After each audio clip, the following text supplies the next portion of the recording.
Et nous enchaînons à présent avec Enjeu Patrimoine. Nous allons tenter de comprendre ensemble ce qu'est un contrat de capitalisation et surtout peut-être différencier le contrat de capitalisation du contrat d'assurance vie. Pour en parler, nous avons le plaisir de recevoir sur le plateau de Smart Patrimoine Guillaume Serrault. Bonjour Guillaume Serrault. Bonjour. Bienvenue sur le plateau. Vous êtes président de Alikis Conseil. Vous allez nous expliquer ce qu'est un contrat de capitalisation, mais aussi dans quel cas l'utiliser, comment l'intégrer dans sa stratégie patrimoniale. Peut-être pour commencer, le contrat de capitalisation se rapproche d'un contrat d'assurance vie, mais ça reste deux produits distincts qui ont leurs différences. Exactement, ce sont vraiment deux enveloppes d'investissement différentes. On met très souvent en avant les vertus patrimoniales d'un contrat d'assurance vie, qu'elles soient juridiques, économiques, fiscales, parfois dans sa dimension luxembourgeoise. Il n'en demeure pas moins que le contrat de capitalisation peut avoir toute sa place dans une organisation patrimoniale pertinente, parfois parce que c'est plus opportun, souvent parce que c'est complémentaire, et ça peut être aussi une réponse là où l'assurance vie ne l'est pas, dans le cas notamment des personnes morales qui peuvent souscrire un contrat de capitalisation et pas un contrat d'assurance vie.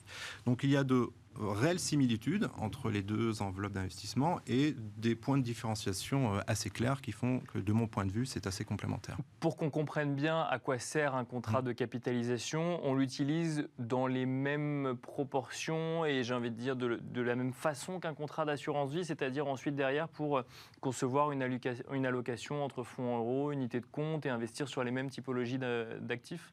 Exactement. En fait, un contrat de capitalisation a, parmi les similitudes dont on parle, et vous l'avez relevé, c'est l'univers d'investissement. L'univers d'investissement est strictement identique entre un contrat de capitalisation et un contrat d'assurance vie. D'ailleurs, au niveau des compagnies d'assurance, souvent on a les deux contrats en version vie et en version capi. D'accord. On va avoir accès à toute une multitude effectivement de sous-jacents d'investissement, des plus sécuritaires, type fonds euros, fonds monétaires, aux plus dynamiques, des unités de compte actions, des titres vifs.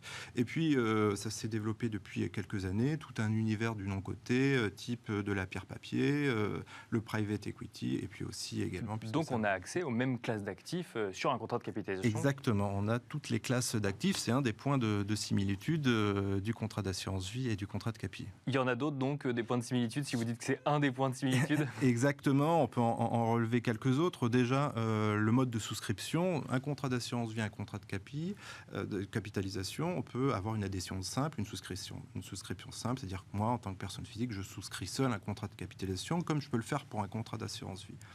Parfois, il est également possible de faire une co-souscription à deux, pour des raisons, notamment si on est marié sous le régime de la communauté, ça peut avoir du sens de faire une co-souscription. Autre cas, c'est le remploi de capitaux démembrés, par exemple. On pourra éventuellement en parler. On peut faire une souscription démembrée avec un nu propriétaire, un usufruitier du contrat. D'accord. Dès le début.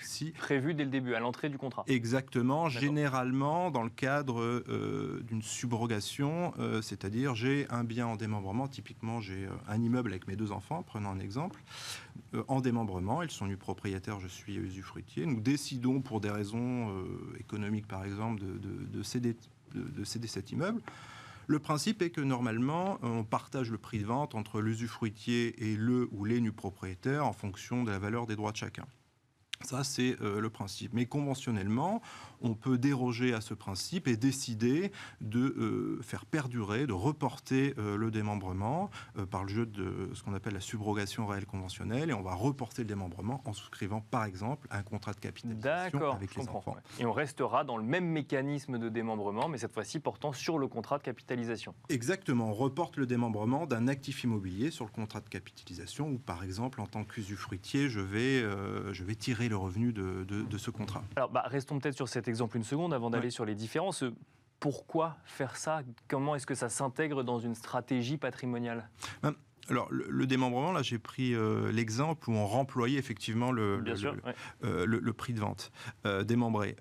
Déjà, c'est de faire perdurer la transmission et de faire perdurer les droits et les obligations de chacun, à savoir, en tant qu'usufruitier, je vais avoir le droit aux fruits, précédemment des loyers si c'était sur un immeuble, sur un contrat de capitalisation, et on pourra, en tant qu'usufruitier, racheter les produits, les plus-values sur le contrat, donc s'assurer des revenus complémentaires de la même manière qu'on pourrait le faire sur un bien immobilier.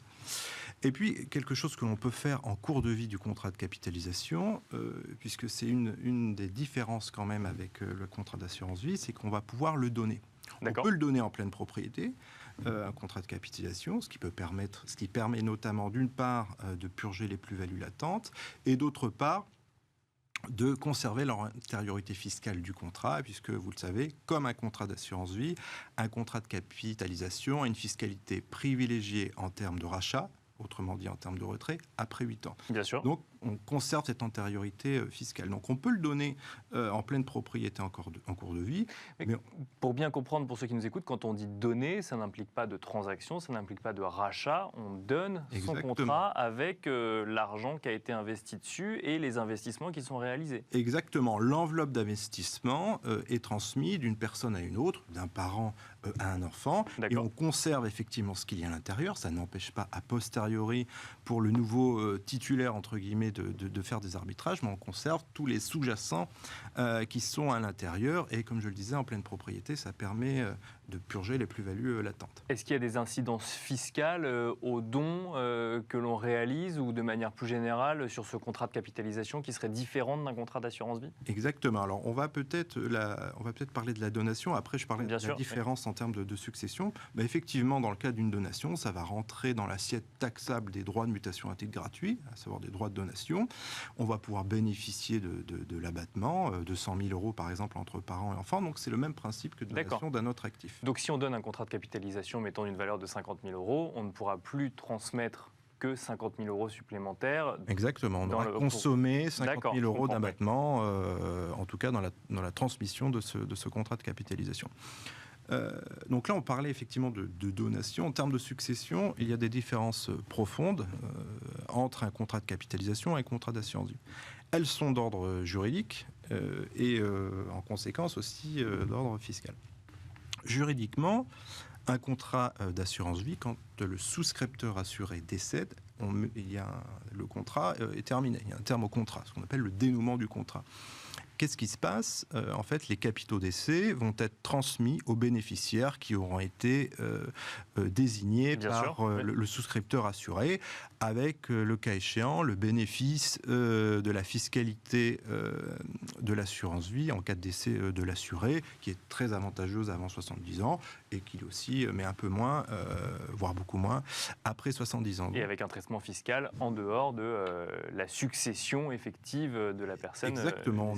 De toute façon, le principe, c'est que les capitaux décès d'un contrat d'assurance vie sont hors succession. Ça, c'est vraiment d'un point de vue juridique et d'un point de vue fiscal. On va pouvoir bénéficier en tout cas pour les primes versées avant 70 ans, d'un abattement de 152 500 € et d'une taxation des 700 premiers euros taxables à 20% au-delà de 31,25. Et ce que je vous dis, c'est par bénéficiaire. D'accord ? Donc on multiplie potentiellement les abattements. Ça, c'est l'assurance vie. Exactement. Dans le cas d'un contrat de capitalisation, il n'y a pas de dénouement du contrat.